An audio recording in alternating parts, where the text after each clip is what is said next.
Nous voici en Gaule romaine, et plus précisément en 180 après Jésus-Christ. Chut! Restons discrets et laissons un peu d'intimité à cette famille qui vient de perdre son nouveau-né qui n'aura vécu que 4 jours. Dans les populations anciennes, la mort frappait très souvent aux portes des maisons.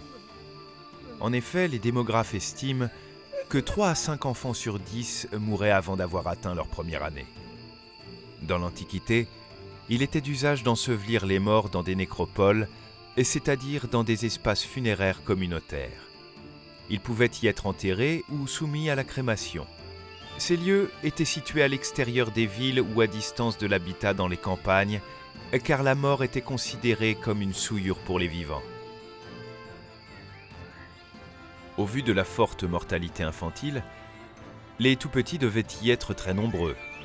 Or, en fouillant les nécropoles antiques, les archéologues se sont rendus compte que les tombes de bébés étaient étonnamment presque absentes.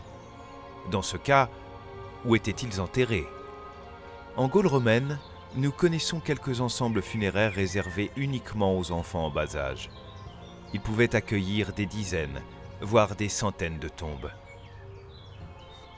Toutefois, si les nouveau-nés et les nourrissons sont très peu présents dans les nécropoles, c'est en grande partie parce qu'ils ont été inhumés ailleurs, dans des lieux qui, de prime abord, n'ont pas de vocation funéraire.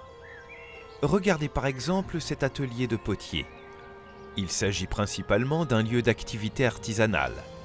Pendant que des artisans s'affairent à transporter les poteries à l'extérieur, allons voir ce qu'il se passe à l'intérieur.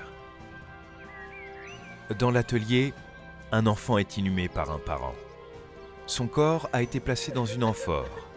Une ouverture a été aménagée dans la panse de la poterie et sera ensuite rebouchée. Il peut s'agir d'une amphore recyclée ou d'un raté de cuisson. Les modes d'inhumation pouvaient varier.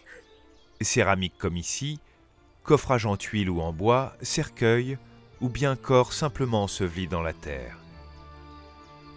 Dans toute la Gaule romaine, on retrouve également des inhumations d'enfants dans des zones de rejet en périphérie de la ville ou encore proches d'édifices abandonnés, parfois même en ruine. Pour certains spécialistes, la présence de ces inhumations dans ces lieux peu accueillants suggère que ces enfants étaient victimes d'infanticide ou d'abandon. Pourtant, dans ces tombes, le soin et l'attention sont perceptibles. C'est en contexte domestique que l'on rencontre le plus fréquemment les sépultures d'enfants. Les nouveau-nés peuvent être enterrés à l'intérieur même des maisons. Mais le plus souvent, ils sont ensevelis à l'extérieur, près de la demeure. Un auteur de l'Antiquité tardive, Fulgence, nous indique que les enfants de moins de 40 jours étaient déposés sous l'auvent des maisons. Certains éléments présents à l'origine dans la tombe, comme le tissu d'un linceul ou le bois d'un cercueil, ne se conservent pas. Lors de la fouille, l'archéologue s'appuie sur un ensemble d'indices, comme la disposition des ossements pour reconstituer une partie des gestes et des intentions. Les proches peuvent déposer des offrandes qui accompagnent et protègent le défunt dans son dernier voyage, comme des poteries, des monnaies, des amulettes, des colliers ou encore des bracelets. La terre se referme sur la tombe de ce bébé qui n'a pas encore reçu de nom. Si vous regardez bien, vous comprendrez que ce n'est pas la première fois que cette famille connaît la perte d'un jeune enfant. Avec le temps, les éléments qui indiquent leur emplacement disparaîtront. Des siècles plus tard, lorsque les archéologues découvriront ce petit groupe de sépultures, il n'en restera plus aucun indice visible en surface.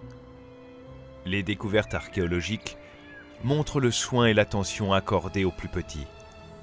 Pourquoi alors ne pas les enterrer avec les autres?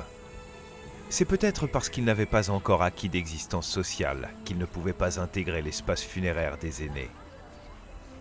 Il est touchant d'imaginer qu'enterrer les nouveau-nés dans des lieux de vie permettait de les maintenir dans la famille et la communauté à tout jamais.